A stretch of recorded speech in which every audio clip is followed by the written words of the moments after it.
En Navidad recibí una tarjeta y mi nuera me obligó a leerla. Las rosas son rojas, las violetas azules. No queremos abuelitas enfermas. La Navidad no es para ti.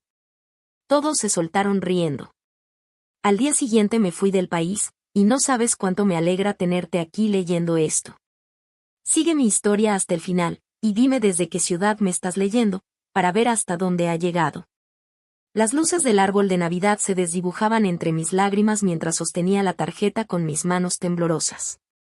Un reflejo rojo y verde cayó sobre mi regazo como si fuera confeti cruel. Apenas podía leer las palabras del impacto. Las rosas son rojas, las violetas azules. No queremos enfermarnos, abuelita. Esta Navidad no es para ti. La sala estalló en carcajadas. La risa fuerte de mi hijo David se mezclaba con la risa chillona de su esposa Suri, mientras la hermana de ella aplaudía como si acabaran de contar el mejor chiste del mundo. Hasta mis propios nietos, Emma y Jake, se tapaban la boca para disimular la risa. Aunque, en los ojos de Emma, de 10 años, alcancé a ver algo de confusión. Y Dios mío, Suri, eres tremenda, dijo David, sin dejar de reír, limpiándose las lágrimas de los ojos. La cara de mi mamá no tiene precio. Miré a mi hijo, de 42 años, el mismo que crié sola desde que su papá nos dejó cuando él tenía apenas 12. El mismo por quien trabajé turnos dobles para pagarle la universidad, a quien apoyé cuando fracasó en varios negocios, a quien ayudé a comprar esta misma casa donde estábamos sentados. Y ahora, me miraba como si fuera el remate de un chiste que llevaba años esperando contar. Suri, sentada en el descansabrazos del sillón de David como si fuera una reina, sonreía satisfecha. Sus uñas perfectamente arregladas daban golpecitos en su copa de vino, mientras observaba mi reacción. A sus 38 años, tenía esa belleza pulida que solo se consigue con tratamientos caros y una vida sin preocupaciones reales. Su cabello rubio brillaba con la luz de la chimenea mientras me observaba, como si fuera un experimento raro. Fue una broma, Myrtle dijo con una voz dulzona y falsa. Sabes que te queremos. Solo pensamos que sería mejor que pasaras las fiestas en un lugar más adecuado para tu condición. Mi condición. El Parkinson. Se los había contado hacía 6 meses, creyendo que me apoyarían, que entenderían. Pero en lugar de eso, lo usaron como pretexto para hacerme a un lado, para hacerme sentir como una carga. ¿Dónde exactamente sería adecuado?, pregunté en voz baja, apenas audible por encima del fuego. Suri volteó a ver a David, con esa mirada de nos entendemos que solo tienen las parejas. Hay lugares muy buenos para personas en tu situación. Centros donde te pueden cuidar bien, donde estás rodeada de gente que entiende lo que estás viviendo. Sus palabras me pegaron como si fueran bofetadas. Centros. Gente que entiende. Estaba hablando de mandarme a un asilo. De esconderme. De quitarme del medio para no avergonzarlos con mis temblores, o si me llegaba a caer. Yo me las arreglo sola, dije, aunque la voz me temblaba tantito. La doctora Martínez me dijo que apenas estoy en las primeras etapas. Que pueden pasar años antes de que necesite cuidados especiales. Pero ¿qué esperarse?, interrumpió la hermana de Suri con ese tono alegre y medio hipócrita. Más vale prevenir que lamentar, ¿a poco no? Y siendo sincera, Myrtle, se te ve que vas abajo. La semana pasada, que viniste a cenar, tiraste vino en la alfombra blanca. Me acordé clarito de esa noche. Había llevado una botella de Merlot, carísima, que no estaba en mi presupuesto con lo que me da el seguro. Pero Suri había dicho que iba a tener invitados y quería quedar bien. Cuando serví el vino, me tembló un poquito la mano y se chorrearon unas gotas en su alfombra impecable. Suri se agachó de inmediato para limpiarla, suspirando fuerte y murmurando cosas sobre las manchas, mientras sus amigas nomás se quedaban viendo en silencio, con cara de incomodidad. Apenas fueron unas gotas, protesté. Pero en cuanto lo dije, sentí lo débil que sonaba, y lo a la defensiva que me oía. Esta vez dijo David con ese tono condescendiente que tanto me cala. Pero ¿y la próxima? ¿Y si te caes y te lastimas? ¿Y si dejas la estufa prendida y se quema la casa? Nos preocupamos por ti, mamá. A cualquiera lo habría convencido el tono de su voz, pero yo lo conozco. Pude ver el cálculo detrás de sus palabras. David siempre fue hábil para disfrazar su egoísmo de preocupación. Desde niño. Cuando quería una bici nueva, era porque la otra ya no era segura. Cuando pedía ropa cara, era porque la otra le bajaba la autoestima y le iba a afectar en la escuela. Volteé a verlos, uno por uno, todos esos rostros que me miraban como si ya no estuviera ahí. Como si yo no tuviera derecho a opinar sobre lo que venía para mí. Emma, aburrida, ya había vuelto a jugar con su tableta nueva. Jaque armaba algo con sus legos, de vez en cuando me echaba una mirada, con lo que parecía lástima. El árbol de Navidad llenaba una esquina del cuarto, con sus ramas pesadas de adornos que yo misma había ido juntando con los años. Muchos se los regalé a David cuando compró esta casa. En la punta del árbol estaba el ángel de mi abuela, el mismo que decoraba todos los árboles de mi infancia. Y sin embargo, ahí sentada, me sentía como una extraña, en una casa ajena.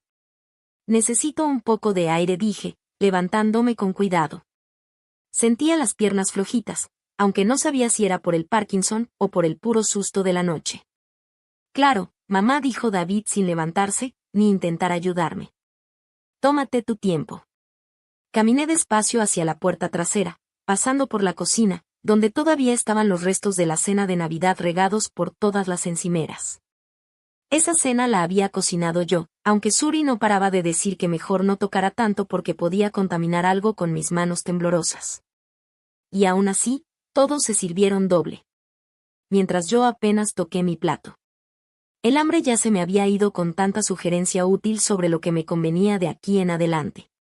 El porche trasero estaba frío y en silencio. Y por fin, por un momento, sentí alivio. Un respiro del calor y el ruido que había allá adentro.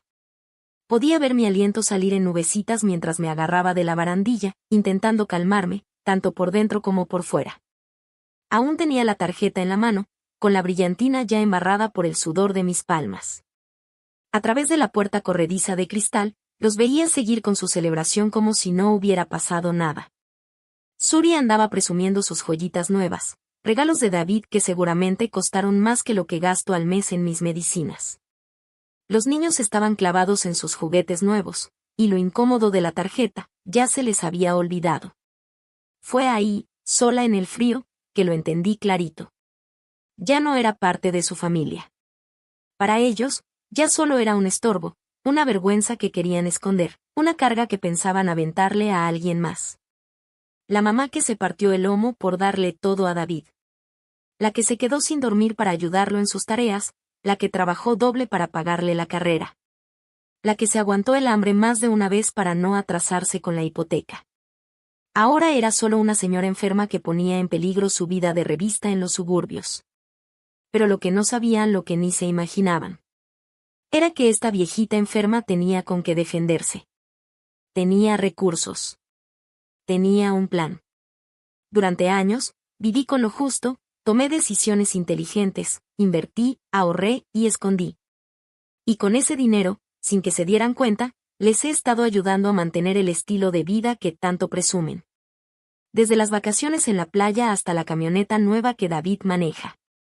El aire frío me picaba en la cara mientras tomaba una decisión que lo cambiaría todo.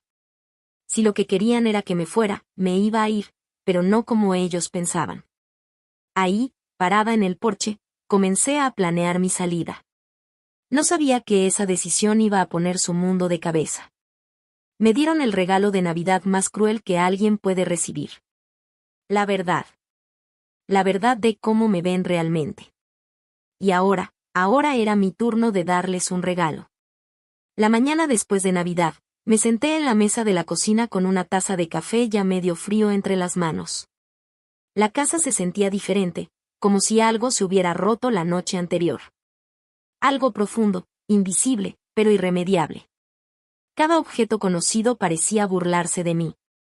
Las fotos familiares pegadas en el refri, los agarradores tejidos que Emma me regaló por mi cumpleaños. El dibujo que Jaque hizo de la familia donde yo aparezco, sí. Pero chiquita, separada del resto, como si no encajara. No dormí casi nada. La cabeza me daba vueltas de tantos planes, ideas y caminos posibles. Porque ahora lo tenía claro. No iba a quedarme sentada esperando a que me echaran. Ellos no sabían con quién se estaban metiendo. El temblor en mi mano izquierda por el Parkinson se sentía más fuerte esa mañana. No sabía si era por el avance de la enfermedad o por el estrés de la decisión que había tomado. Pero al final daba igual. Ya lo había decidido. Lo más difícil fue dar el primer paso, aceptar que esto no era solo una mala racha entre mi familia y yo. No. Esto era lo que realmente eran, o tal vez lo que siempre habían sido, pero que yo no quería ver por estar envuelta en sus palabras bonitas y su falsa cortesía. Me vino a la mente el funeral de Harold, hace 3 años. Como David estaba más preocupado por cuánto iba a costar el servicio que por consolar a su mamá recién enviudada. Como Suri se quejaba por tener que pedir permiso en el trabajo para ir al velorio, como si despedirme de mi esposo con quien compartí 42 años de mi vida fuera una molestia en su agenda. Desde entonces ya había señales. Conversaciones que se detenían en cuanto yo entraba a la sala. Miradas incómodas cuando contaba alguna historia por segunda vez. Cada vez menos invitaciones a reuniones familiares, siempre con alguna excusa. Que si no cabíamos todos, que si era muy tarde para mí, que si hacía frío o mucho ruido. Pero lo que realmente marcó un antes y un después no fue solo la muerte de Harold. Fue todo lo que descubrí después. Harold fue siempre muy reservado con el dinero. Después de que falleció, me di cuenta de todo lo que había hecho por protegernos sin decir una palabra. Inversiones inteligentes, una colección pequeña pero valiosa de monedas raras, y un seguro de vida que jamás mencionó. Sumado a la casa que habíamos terminado de pagar hacía décadas, y mi pensión, me encontré para mi sorpresa en una posición que nunca imaginé. Era económicamente independiente. Decidí guardar ese secreto, en parte porque Harold siempre fue muy discreto. Y en parte porque sé muy bien cómo cambia la gente cuando hay dinero de por medio. David, por ejemplo, ya se sentía con derecho a opinar sobre mis gastos. Siempre diciéndome que no gastara tanto en los regalos de los niños. O que era mejor que dejara de cooperar tanto en las fiestas familiares. Imagínate si supiera lo que realmente tengo guardado. Sus sugerencias se volverían exigencias en un segundo. Y ahora, mientras planeaba mi salida, agradecía haber guardado silencio todos estos años. El teléfono de la cocina sonó, sacándome de mis pensamientos. En la pantalla apareció el nombre de David. Lo dejé sonar. Entró al buzón de voz. Unos minutos después, escuché el mensaje. Hola, Ma. Solo quería saber cómo amaneciste después de anoche. Ya sabes cómo es Suri, a veces se le pasa la mano con sus bromas, pero no lo dice en serio. En fin, estábamos pensando que tal vez podríamos ayudarte a ver algunas opciones de, ya sabes, esas instalaciones que te comentamos. Solo para ir viendo, sin presión, ¿va? Llámame cuando puedas. Sin presión. Como si no me hubieran estado empujando poco a poco hacia ese rincón desde hace meses. Cada charla, cada consejo, era como un ladrillo más en la pared que estaban construyendo para encerrarme. Borré el mensaje y apagué el teléfono. Durante los siguientes 3 días, trabajé con una determinación que no sentía desde hacía años. Llamé a James Morrison, el abogado que llevó todo lo de la herencia de Harold, y pedí una cita. Usé como pretexto que quería actualizar mi testamento. Pero yo sabía que iba mucho más allá. Esto no era solo por un papel. Era el primer paso para tomar el control de mi vida otra vez.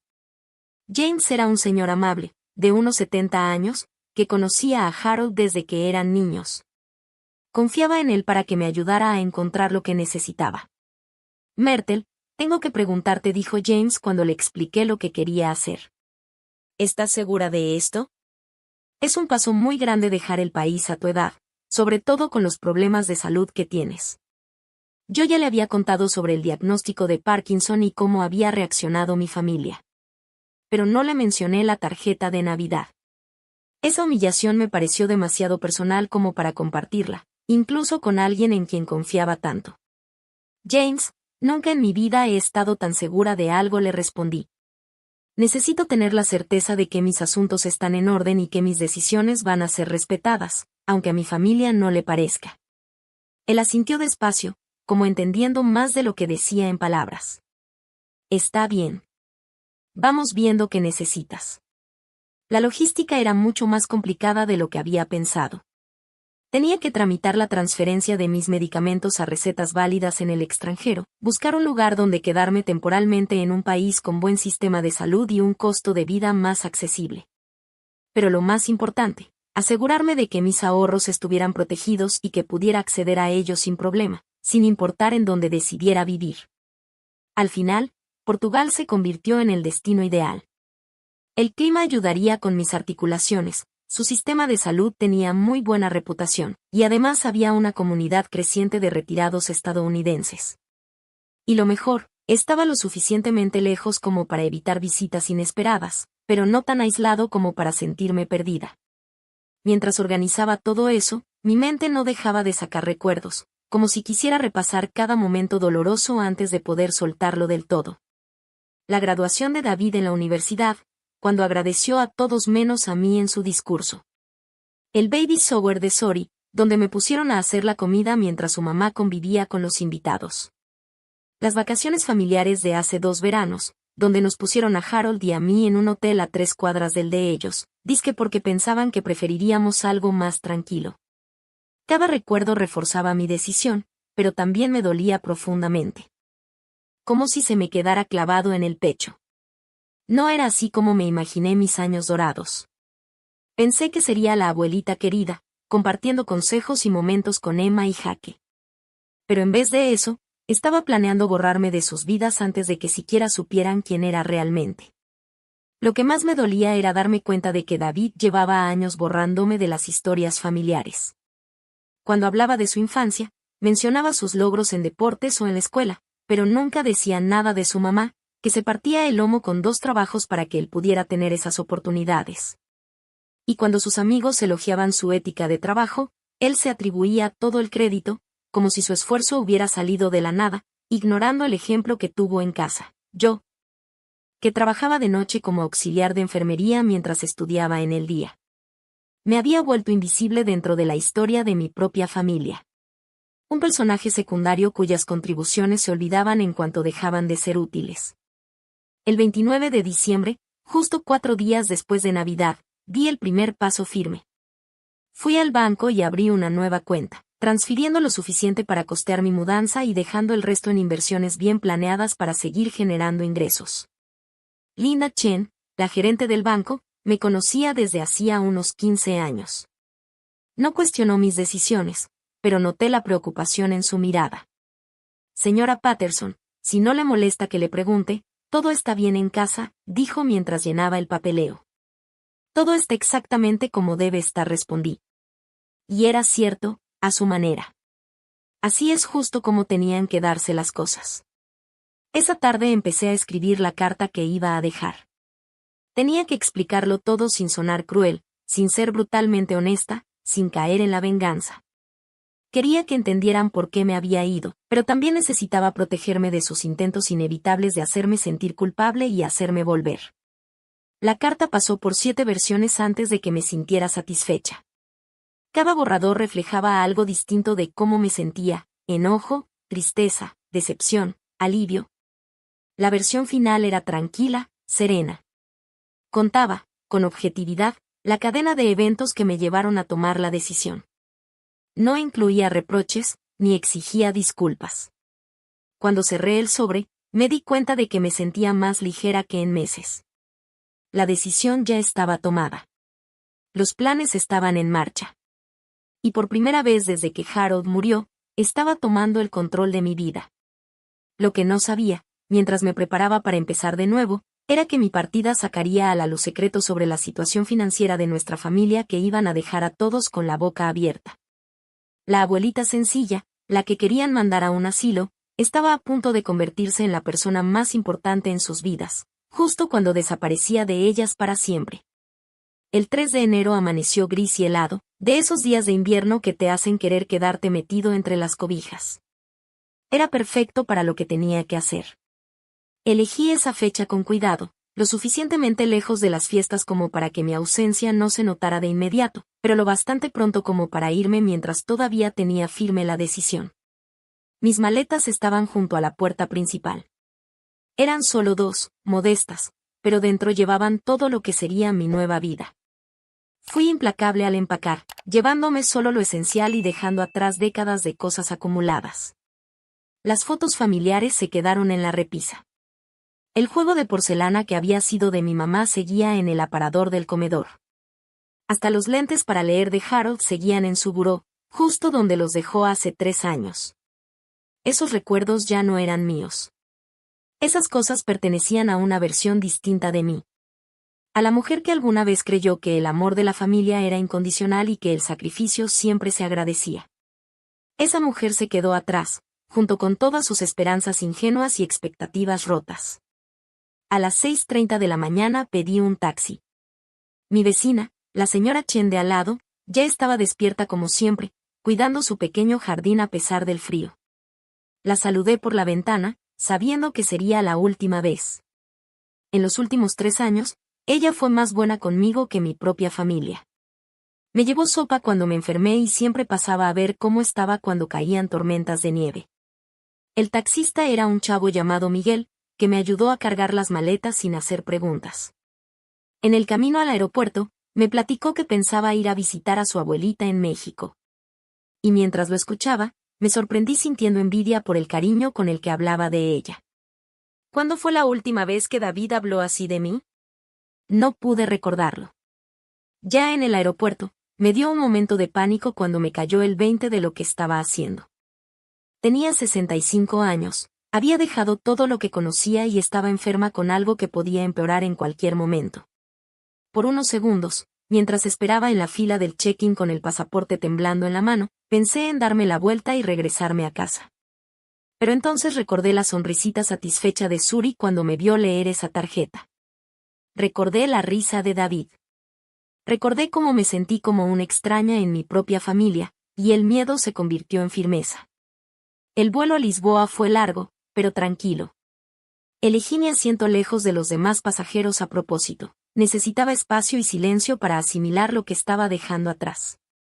Y cuando el avión despegó del suelo estadounidense, sentí algo que no había sentido en años: emoción por el futuro, en lugar de miedo. Dejé la carta sobre la mesa de la cocina, junto a la taza favorita de Harold. La puse de forma que fuera lo primero que vieran al entrar por la puerta.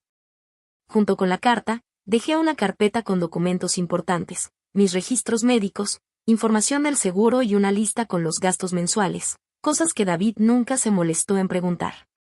La carta era simple y directa. Queridos David, Suri, Emma y Jaque. Para cuando lean esto, ya habré comenzado un nuevo capítulo en mi vida. Lo que pasó en Nochebuena me dejó claro que mi presencia en sus vidas ya no es una bendición, sino una carga. Y he decidido soltar esa carga. Quiero que sepas que esta decisión no la tomé por enojo, sino por amor. Amor por ustedes, y amor por mí misma. Ustedes merecen vivir su vida sin preocuparse por una madre mayor que podría darles pena o necesitar cuidados que no están listos para dar. Y yo también merezco pasar lo que me queda de vida rodeada de gente que valore mi presencia, no que solo la tolere. Ya tengo arreglado todo lo relacionado con mi cuidado y dónde voy a vivir, así que por favor, no se preocupen por mí. Estoy bien de salud, con buen ánimo, y muy emocionada por esta nueva etapa. La casa y todas mis cosas se quedan como están, por ahora. La carpeta que dejé junto con esta carta tiene información sobre gastos mensuales que tal vez ni sabías. James Morrison, de Morrison y Asociados, tiene todos los detalles legales por si los llegas a necesitar. Ojalá algún día puedas entender que esto no fue un abandono. Fue una liberación, para todos. Con todo mi amor. Mamá. Lo que no decía la carta y que pronto iban a descubrir era que esos gastos mensuales incluían el pago de la hipoteca de la casa de David, los impuestos de su cabaña de vacaciones, la colegiatura de la escuela privada de Emma, y las primas del seguro médico que cubrían a toda su familia. Durante los 3 años desde que Harold murió, estuve financiando en silencio el estilo de vida cómodo de todos ellos, mientras me trataban como si fuera una carga, casi una obra de caridad. Mi celular, que apagué antes de abordar el avión, registró la primera llamada perdida a las 2:17 de la tarde, hora del este. David probablemente había ido a verme, seguramente porque Suri se había quejado de mi actitud desde Navidad.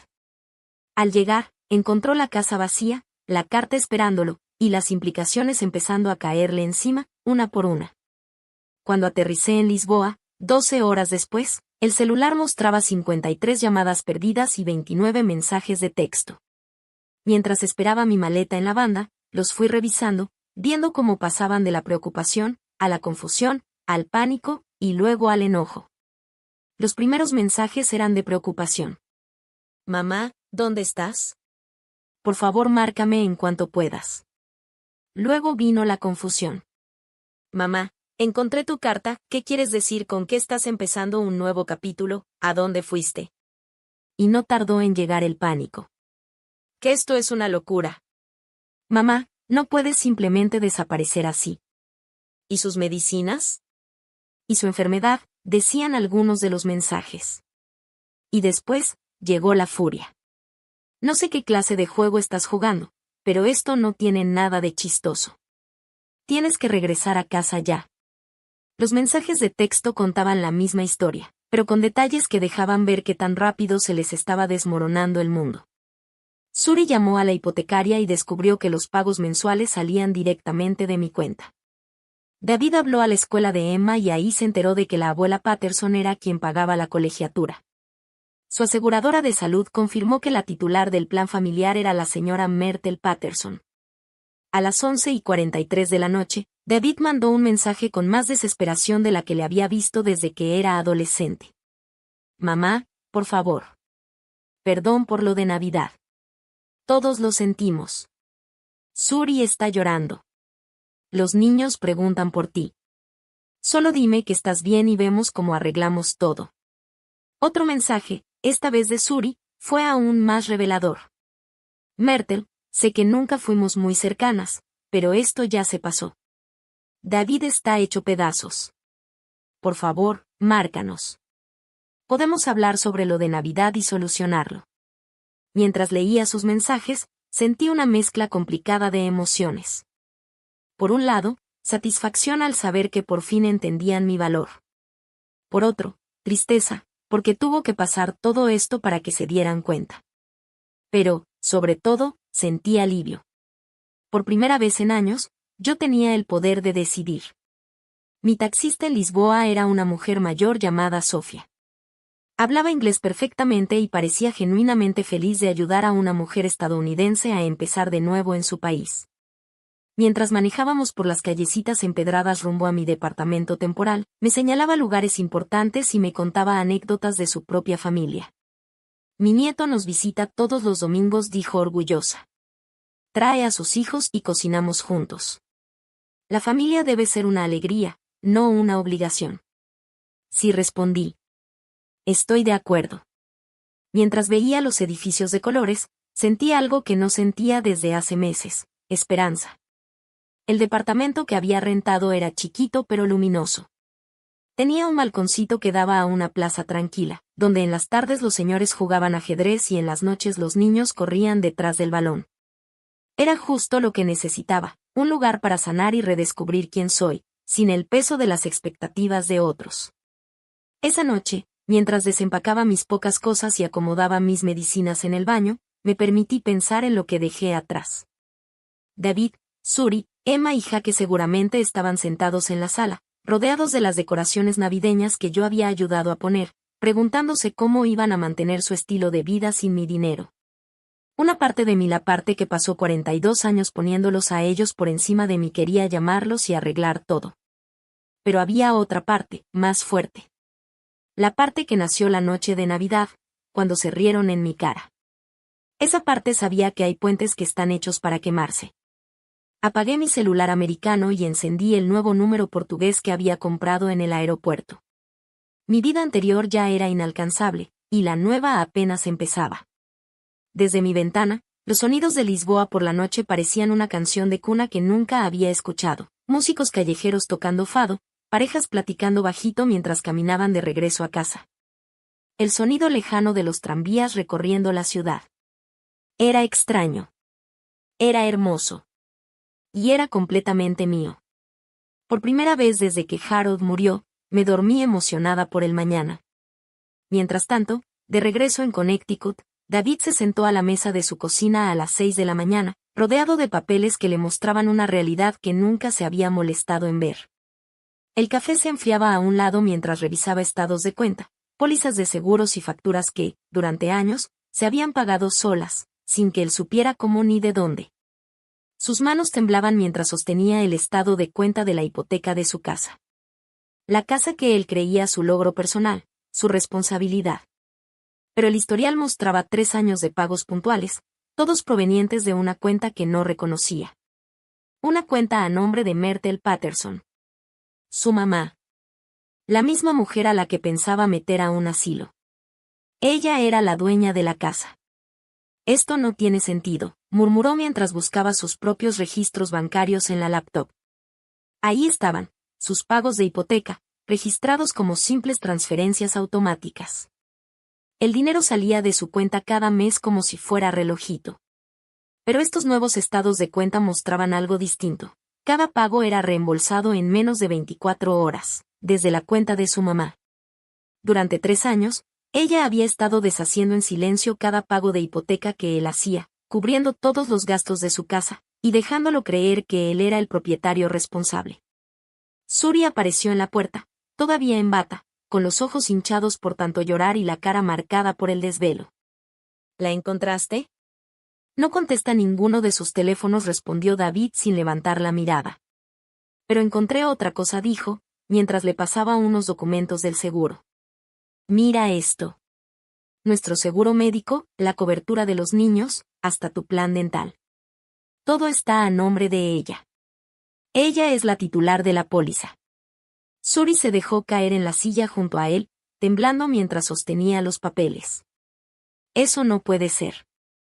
Nosotros pagamos nuestro seguro. Sale de tu sueldo. No, no sale, dijo David mientras abría su talón de pago en la computadora.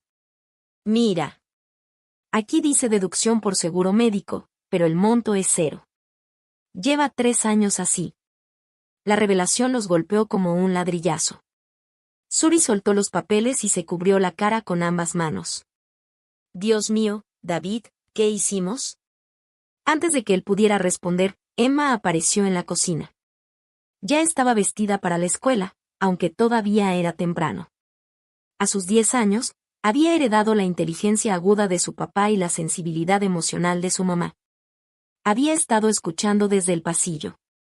¿De verdad se fue la abuela Myrtle?, preguntó con voz bajita y temblorosa. David la miró, y sintió una punzada que fue más allá de cualquier factura o estado de cuenta. Emma siempre había querido mucho a su abuela. A pesar de los comentarios constantes de Suri sobre que no era bueno que pasara tanto tiempo con ancianos enfermos, ahora David entendía que la ausencia de Myrtle iba a dejarle una herida que él ni siquiera había considerado. Se fue de viaje, mi amor, dijo Suri, pero su voz sonaba hueca, sin convicción. Va a volver. Emma los miró con la seriedad que solo los niños pueden tener cuando dicen verdades incómodas. La escuché reírse en su coche, ¿te acuerdas? Vi su cara. Se veía como cuando Tommy Morrison me dijo tonta en el recreo. La comparación fue demoledora en su simpleza. David la había consolado ese día. Llamó a la escuela, exigió que hicieran algo contra el niño. Y ahora, se daba cuenta de que él y Suri habían sido los bullies en su propia casa. La víctima era su madre. Es más complicado que eso, intentó decir. No. No lo es, respondió Emma con brutal honestidad. Fuiste malo con ella. Y ahora se fue. Después de que Emma se fue a la escuela, David y Suri siguieron escarbando en sus finanzas como si fueran arqueólogos descubriendo ruinas de una vida que jamás habían entendido. Cada hallazgo era más fuerte que el anterior. La cabaña en Vermont que usaban cada verano y que pensaban que era una herencia familiar, la había comprado y mantenido Myrtle. Las colegiaturas de Emma y Jack, cubiertas por un fondo educativo que ella había establecido.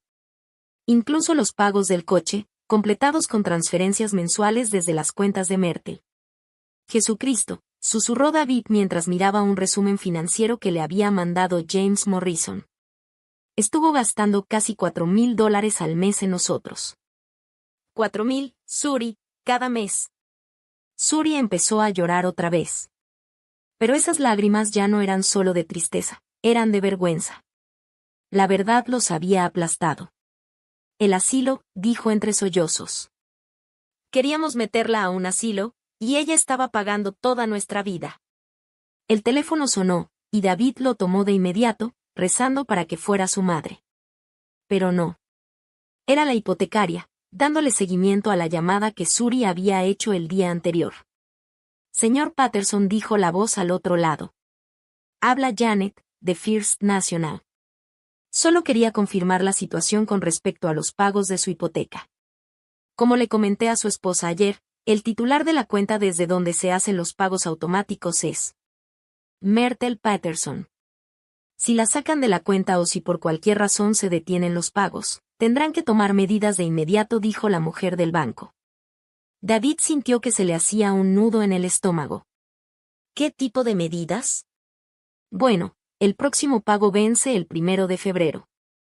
Son 2.247 pesos.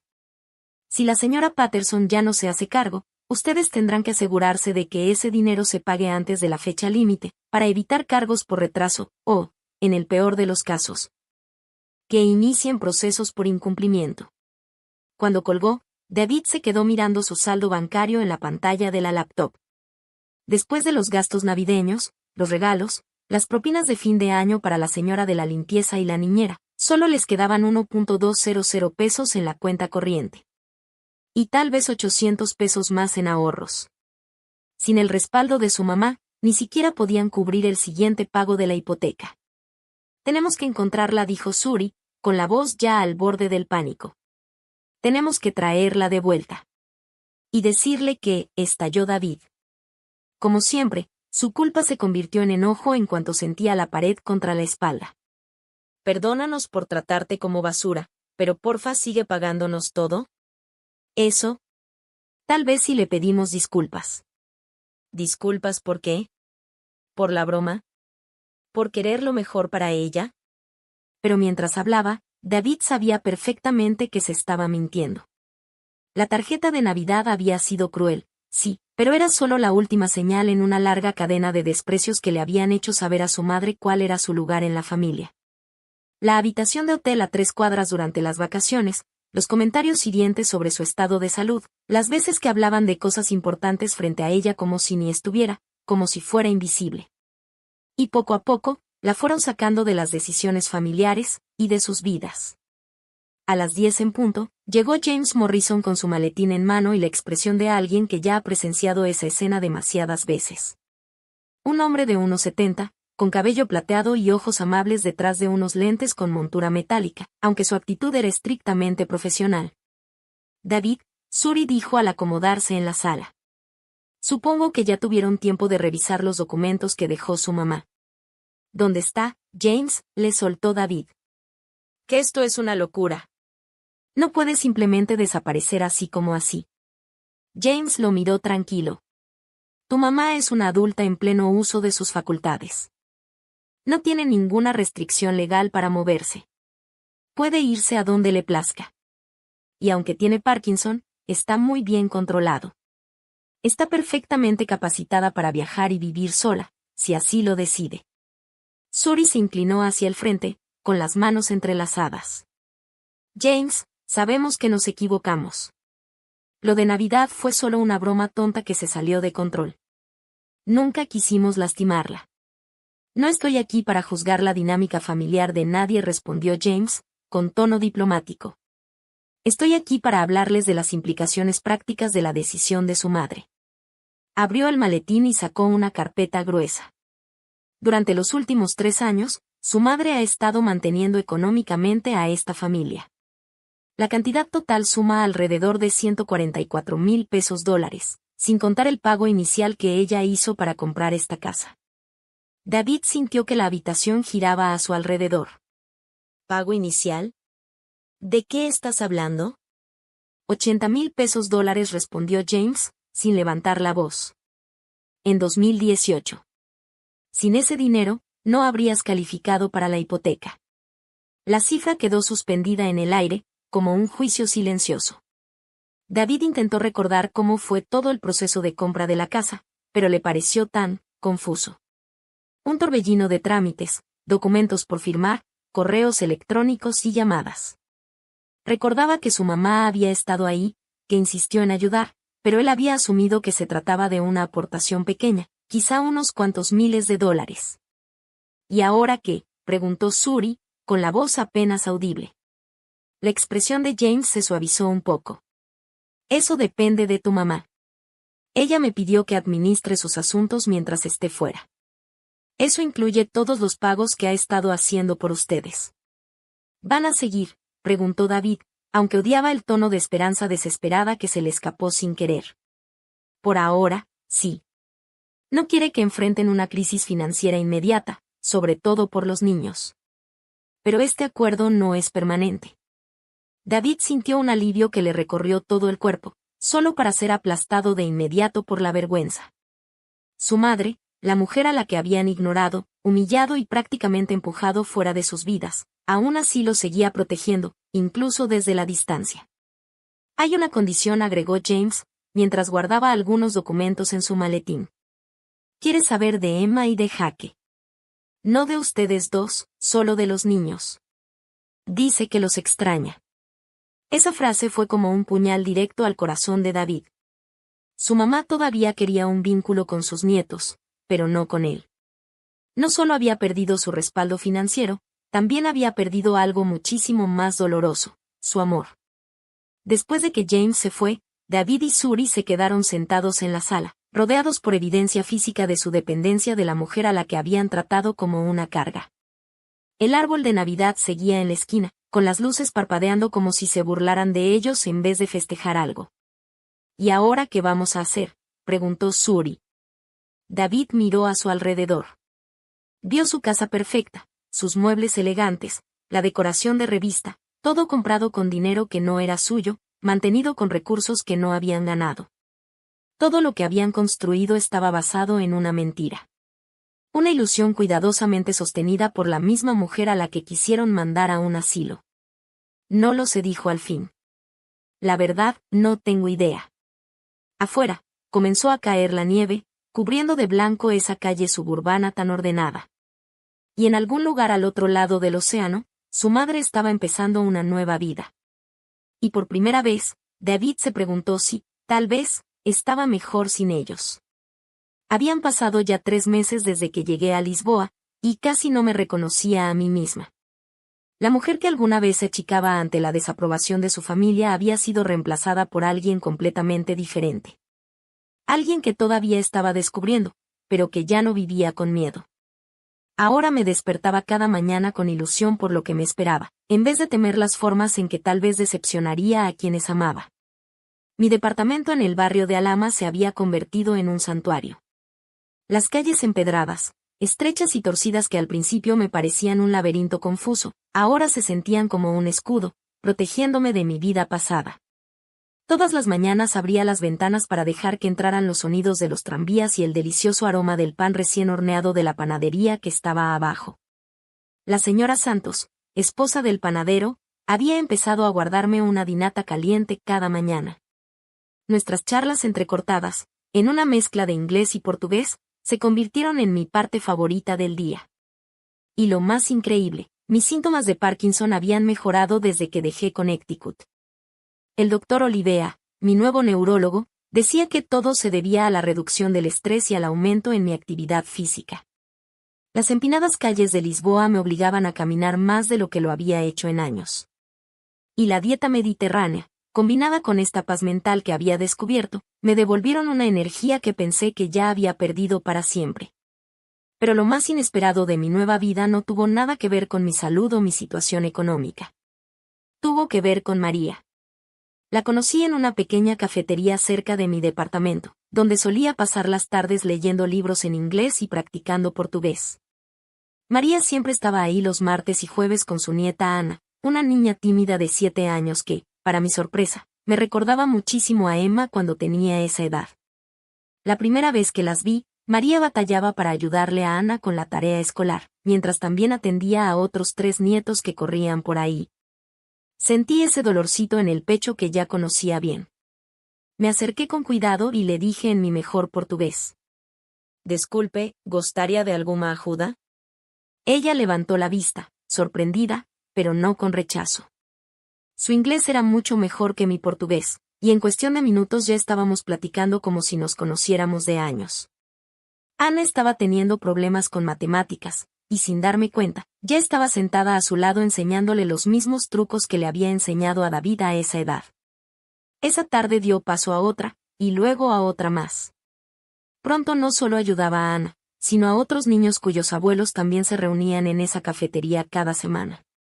Eran familias trabajadoras, padres que no podían pagar clases particulares, y abuelos que cuidaban a los nietos mientras trataban de estirar lo poco de sus pensiones. En muchos sentidos, me recordaban a mí misma, cuando era joven, con poco dinero pero muchas ganas de darles a mis hijos cada oportunidad posible. ¿Eres maestra?, me preguntó un día María mientras yo ayudaba a su nieto Carlos con la pronunciación del inglés. Fui enfermera, le contesté. Pero ayudé a mi hijo con sus tareas cuando era niño. Tienes mucha paciencia, dijo. A los niños les caes muy bien. Y era cierto. Los niños empezaron a decirme a Bobo Americana, la abuela americana, y realmente disfrutaban nuestras sesiones por las tardes. Por primera vez en muchos años, me sentía útil en una forma que no tenía nada que ver con el dinero. La transformación en mi rutina diaria fue radical. En lugar de estar sola en mi casa en Connecticut, viendo la televisión y esperando llamadas que casi nunca llegaban, ahora estaba rodeada de risas, aprendizaje y cariño genuino. El inglés de los niños mejoró rápido con mi ayuda, y mi portugués también avanzó gracias a nuestras conversaciones constantes. Pero esa tranquilidad se vio interrumpida una tarde de finales de marzo, cuando mi teléfono portugués sonó con una llamada internacional. Yo le había dado ese número solo a James Morrison, con instrucciones claras de que solo debía usarse en caso de emergencia. ¿Myrtle? La voz de James sonaba agotada. Lamento molestarte, pero necesitamos hablar. Sentí como el estómago se me encogía de inmediato. ¿Alguien está herido? No, nada grave, respondió. Pero David y Suri han estado muy insistentes, contrataron a un investigador privado para encontrarte.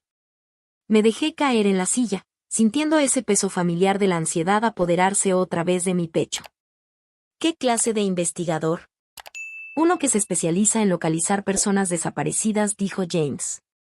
Han estado llamando a mi oficina todos los días, exigiendo que les diga dónde estás. Les dije que no podía, ni quería darles información, pero están desesperados, dijo James con voz tensa. ¿Desesperados hasta qué punto?, pregunté con el corazón apretado. James hizo una pausa. Fueron a la policía. Dijeron que estás mentalmente incapacitada por tu condición médica.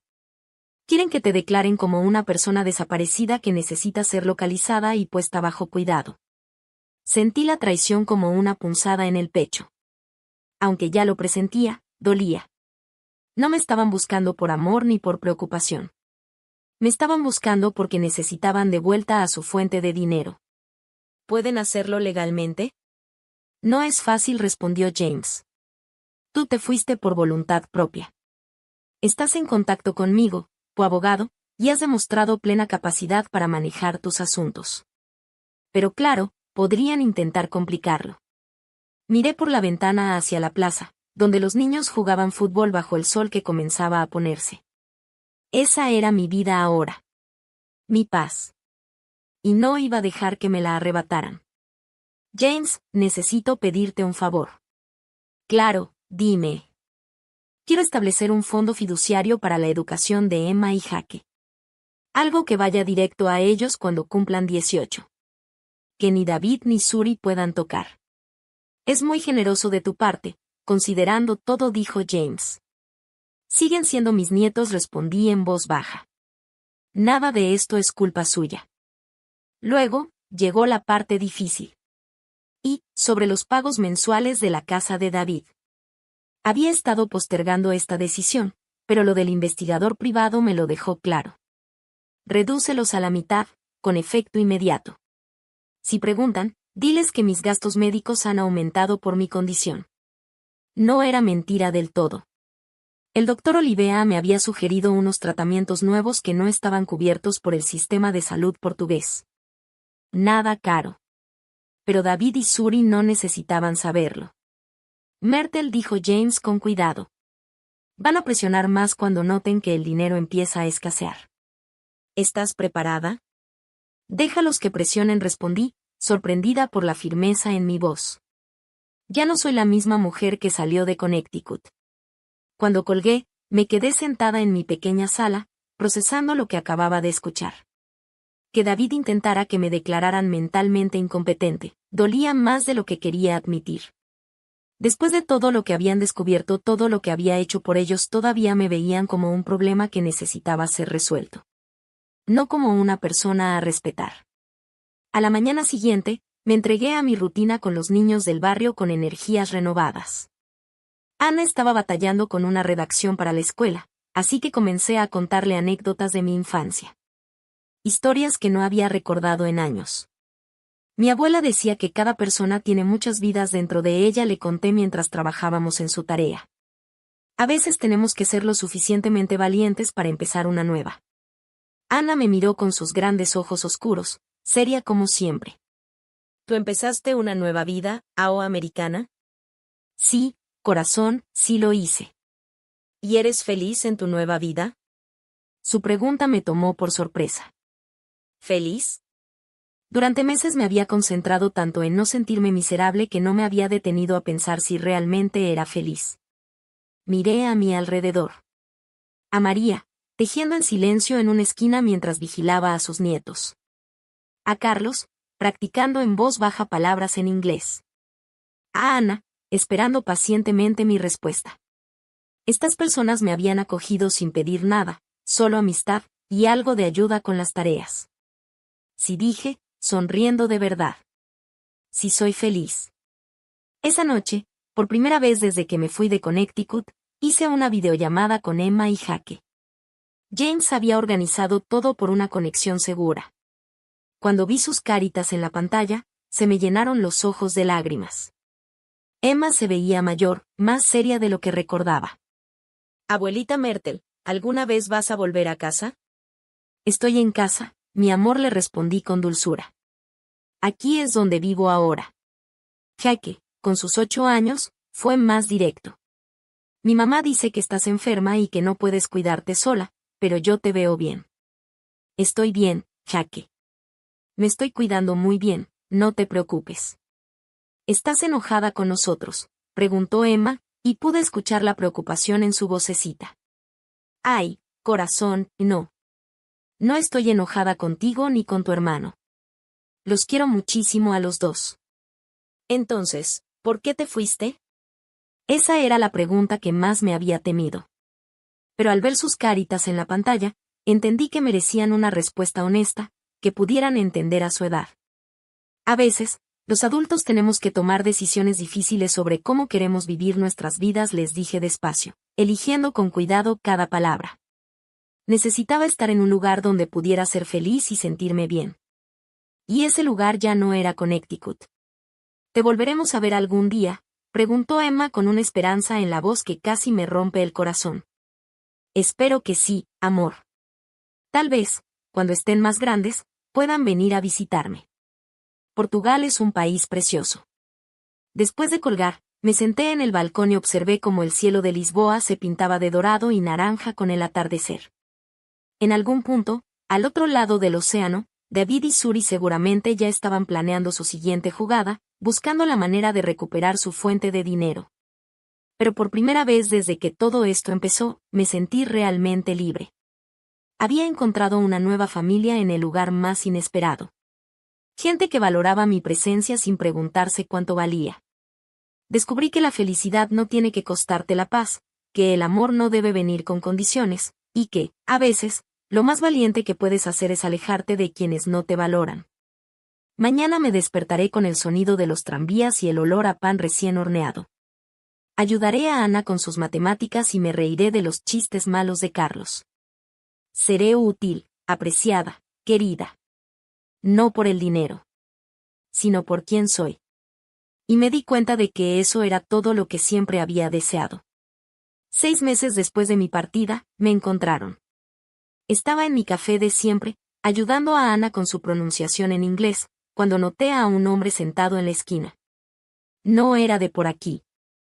Demasiado bien vestido para el barrio, demasiado claramente estadounidense, y con esa mirada de alguien que ha estado buscando algo por mucho tiempo. «Ao americana», susurró Ana, siguiendo mi mirada. «¿Quién es ese señor?» «Alguien de mi vida pasada», respondí, con voz firme, aunque por dentro temblaba. «No pasa nada, mi amor. ¿Por qué no te sientas un rato con tu abuela?» El hombre se acercó mientras Ana se alejaba, y al tenerlo más cerca, vi que era más joven de lo que pensé al principio. Tendría unos 30, con ese tipo de rostro serio que deja claro que se toma muy en serio su trabajo. «Señora Patterson, soy el detective Ryan Walls, investigador privado. Su hijo me contrató para encontrarla». Bajé mi taza de café con calma, ganando unos segundos para pensar. «No estoy perdida, señor Walls. Estoy exactamente donde decidí estar». «Lo entiendo, señora. Pero su familia está muy preocupada por usted. Les gustaría poder hablar con usted». «Mi familia tiene el contacto de mi abogado», respondí con firmeza. «Si quieren comunicarse conmigo, que lo hagan por los canales correctos». El detective Walls se removió en su asiento, visiblemente incómodo. «Señora Patterson, tengo que preguntarle. ¿Está aquí por voluntad propia? ¿Alguien le está obligando o manipulando?» La pregunta era tan absurda que por poco me suelto riendo. «Señor Walls, por primera vez en muchos años, nadie me obliga, nadie me manipula. Precisamente por eso estoy aquí. Su hijo está muy preocupado por su salud», continuó. «Dice que tiene Parkinson y que quizá no está pensando con claridad». Solté una carcajada, lo bastante fuerte como para que María y varios de los clientes habituales voltearan a verme. «Mi salud está muy bien cuidada por médicos portugueses, gracias. Y créame, nunca he tenido la mente tan clara». El detective sacó su celular. ¿Estaría dispuesta a hablar con su hijo? De verdad ha estado muy preocupado. Pensé en negarme.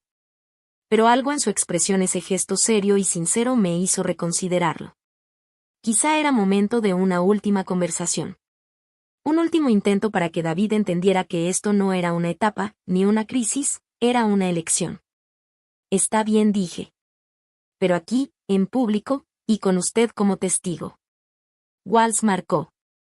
En segundos, la voz de David salió por el altavoz, tensa, llena de emoción y una rabia apenas contenida. «Mamá. Dios mío, mamá, ¿qué demonios estás haciendo?» «Estoy viviendo mi vida, David». «¿En Portugal? Tú ni siquiera hablas portugués». «Tú no». «Conozco a alguien aquí», lo interrumpí. «¿Y si me pasa algo?» «Pues me cuido, como siempre lo he hecho». Miré a mi alrededor. María seguía tejiendo en su rincón, los niños hacían tarea en las mesas vecinas, y la señora Santos me saludaba con una sonrisa desde el mostrador. «Conozco a mucha gente aquí, David. Y mi portugués mejora cada día». «Que esto es una locura, mamá. No puedes simplemente huir de tu familia». «Yo no huí de mi familia», dije con calma. Me alejé de las personas que me hacían sentir incómoda en mi propia vida. Hubo un silencio, y luego la voz de Suri apareció en la llamada, aguda, desesperada. «Myrtle, por favor, sentimos lo de Navidad. Sabemos que la broma fue demasiado, pero no puedes castigarnos para siempre». «Esto no es un castigo, Suri. Es mi elección. Estoy eligiendo la felicidad sobre la obligación. Pero los niños te extrañan. Emma llora por ti cada noche». La manipulación emocional era tan clara que solo pude sentir lástima. «Emma y Jaque tienen mi número. Ellos pueden llamarme cuando quieran. Ustedes son los que han estado bloqueando ese contacto». El detective Walls observaba todo con una expresión de comprensión cada vez más evidente. Ya no veía a una anciana vulnerable. Se daba cuenta de que estaba frente a una mujer que había recuperado el control de su vida. Entonces la voz de David se endureció. «Está bien, mamá. ¿Quieres jugar? Dos pueden jugar. Voy a hacer que te declaren mentalmente incompetente. Voy a conseguir la tutela legal. Te voy a traer de vuelta aunque sea a la fuerza. La amenaza flotó en el aire como veneno. Pero en lugar de sentir miedo, sentí una furia clara, firme, como nunca antes. David, dije con voz baja, pero mortalmente seria. Si haces eso, te vas a enterar de lo competente que realmente soy. ¿Qué se supone que significa eso? Miré al detective Walsh. Ya no trataba de esconder su incomodidad por lo que acababa de escuchar. Significa que durante 3 años estuve manteniendo económicamente a tu familia mientras tú me tratabas como una carga. Que tengo recibos, transferencias y documentos de cada centavo que di. Que hice sacrificios por personas que ni siquiera se molestaron en ponerme en su foto navideña. Eres nuestra madre, gruñó David. Es tu deber ayudarnos. No, David. No era mi deber. Fue mi decisión. Y ahora también es mi decisión dejar de hacerlo. Podía oír a Suri susurrando al fondo, nerviosa. Seguro empezaba a entender hacia dónde iba esa conversación. Señor Walsh, dije, dirigiéndome directamente al detective, me gustaría que sea testigo de lo que estoy por decir. David, a partir de este momento, se termina todo el apoyo financiero a tu casa. La ayuda con la hipoteca, los pagos del seguro, la colegiatura de los niños, todo acaba hoy. El silencio del otro lado de la línea fue abrumador. No puedes hacer eso, dijo David al fin, pero su voz ya no tenía autoridad. Claro que puedo, respondí. James Morrison ya tiene todo el papeleo listo. La única excepción será el fideicomiso que establecí para la educación de Emma y Jaque. Y tú no tienes acceso a él, bajo ninguna circunstancia. Mamá, por favor. No he terminado. Si intentas que me declaren incompetente, si mandas a más investigadores a acosarme, si haces cualquier cosa para obligarme a regresar a Connecticut, donaré hasta el último centavo de mis bienes a la caridad. No vas a heredar nada. No vas a recibir ni un peso. No tendrás ningún derecho sobre nada de lo que poseo. El detective Walsh me veía con algo parecido al asombro. Se notaba que estaba viendo a la verdadera yo por primera vez. No a la anciana frágil y confundida que David había descrito, sino a una mujer clara, firme, y que había llegado al límite de su paciencia.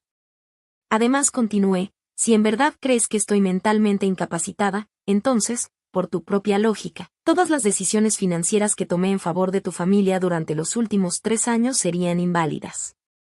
Estoy segura de que mi abogado estaría encantado de hablar de la restitución. La amenaza era perfectamente legal. Si David insistía en decir que yo no estaba en condiciones de manejar mi vida, entonces también tendría que admitir que tampoco lo estaba para mantenerlos. Esto es chantaje, soltó David. No, David. Esto se llama enfrentar las consecuencias. Por primera vez en tu vida, estás experimentando lo que pasa cuando tratas mal a alguien. Entonces la voz de Suri volvió al teléfono. Ahora lloraba. Myrtle, vamos a perder la casa. No podemos cubrir las cuotas sin tu ayuda. Entonces debiste pensarlo antes de burlarte de mí. Antes de reírte de mi humillación. Le pasé el celular al detective Walsh, quien me miró con un respeto renovado. Detective Walsh, como puede ver, estoy perfectamente bien. Estoy aquí porque así lo decidí. Soy feliz en este lugar y no tengo la menor intención de volver a Connecticut. Confío en que se lo hará saber a su cliente. Walsh asintió, lentamente. Sí, señora. Creo que tengo toda la información que necesito. Después de que se fue, me quedé sentada en el café un buen rato, tratando de procesar lo que acababa de pasar. María se acercó con cuidado, con la preocupación marcada en su rostro arrugado. Tu amiga preguntó en portugués. ¿Estás bien? Sí, respondí, y me di cuenta de que era cierto. Esto duele, pero estoy bien. Esa misma noche, llamé a James Morrison para confirmar los cambios financieros que había mencionado durante la llamada. En menos de 24 horas, todos los pagos automáticos a la casa de David habían sido cancelados. La vida que construyeron sobre mis sacrificios había llegado oficialmente a su fin. 2 semanas después, recibí una carta de Emma, escrita con la letra cuidadosa de una niña de 10 años. Querida abuela Myrtle. Papá dice que nos tenemos que mudar a una casa más chiquita porque ya no hay tanto dinero. Se ve muy triste casi todo el tiempo. Mamá llora mucho. No entiendo bien qué pasó, pero quiero que sepas que yo nunca pensé que estabas enferma ni rara. A mí siempre me gustó cuando venías a visitarme. Espero que seas feliz en Portugal. Tal vez algún día te vuelva a ver. Con cariño. Emma. P. Jaque dice que te manda saludos, y que extraña tus galletas. La carta me rompió el corazón, y al mismo tiempo me lo sanó. Mis nietos aún me querían. Y tal vez, algún día, cuando fueran lo suficientemente grandes para entender, podría explicarles por qué tuve que irme. Quizás incluso me perdonen por haber elegido mi propia felicidad sobre su comodidad. 6 meses después, Ana me trajo un trabajo escolar que había hecho sobre personas especiales en nuestra comunidad. Había escrito sobre mí. Contaba cómo la ayudé a aprender inglés y matemáticas, cómo le enseñé que siempre es posible empezar de nuevo, sin importar la edad que tengas. Ahora eres familia para nosotros, AO Americana dijo mientras leía su ensayo, con lágrimas en los ojos. Y tenía razón. Esos niños, esta comunidad, se habían convertido en mi verdadera familia de una forma que la sangre nunca me garantizó. Me querían no por lo que les podía dar, sino por quién era. Me incluyeron no por compromiso, sino por cariño real. Tenía 65 años, vivía en otro país con una enfermedad crónica, y jamás en mi vida había sido tan feliz. Descubrí que la familia no se define por los lazos de sangre o por la culpa, sino por el respeto mutuo y el afecto sincero. Aprendí que el sacrificio solo tiene sentido si nace del corazón, no cuando se exige, y que el amor no debe venir con condiciones ni precio. Lo más importante que entendí fue que nunca es tarde para empezar de nuevo, para elegirte a ti mismo, para alejarte de las personas que no saben valorar lo que aportas a sus vidas. Esa tarde, mientras me sentaba en el balcón viendo cómo el atardecer pintaba Lisboa de dorado, pensé en la tarjeta de Navidad que lo cambió todo. No queremos una abuela enferma. Y al final, tenían razón. No querían a una abuela enferma. Querían una cuenta bancaria sana. No me querían a mí. Querían lo que podía darles. Pero yo quería algo distinto para mí misma. Quería ser valorada, apreciada y amada por lo que soy, no por lo que puedo ofrecer. Y en un pequeño café en Alhama, rodeada de niños que me decían la abuela americana, encontré justo eso. Las llamadas desde Connecticut dejaron de llegar. David y Suri por fin entendieron que sus amenazas no servían, y que sus súplicas ya no me tocaban. Yo ya había tomado mi decisión. Ninguna culpa, ninguna manipulación emocional podía hacerme volver atrás. Por primera vez desde que murió Harold, me sentí realmente libre. Y descubrí que esa libertad era el regalo más valioso que podía darme. Y ahora tengo curiosidad por ustedes, que están escuchando mi historia. ¿Qué harían si estuvieran en mi lugar? ¿Alguna vez han vivido algo parecido? Cuéntenmelo abajo, en los comentarios.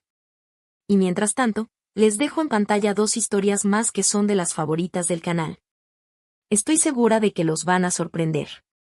Gracias por ver hasta el final. Corazón amarillo.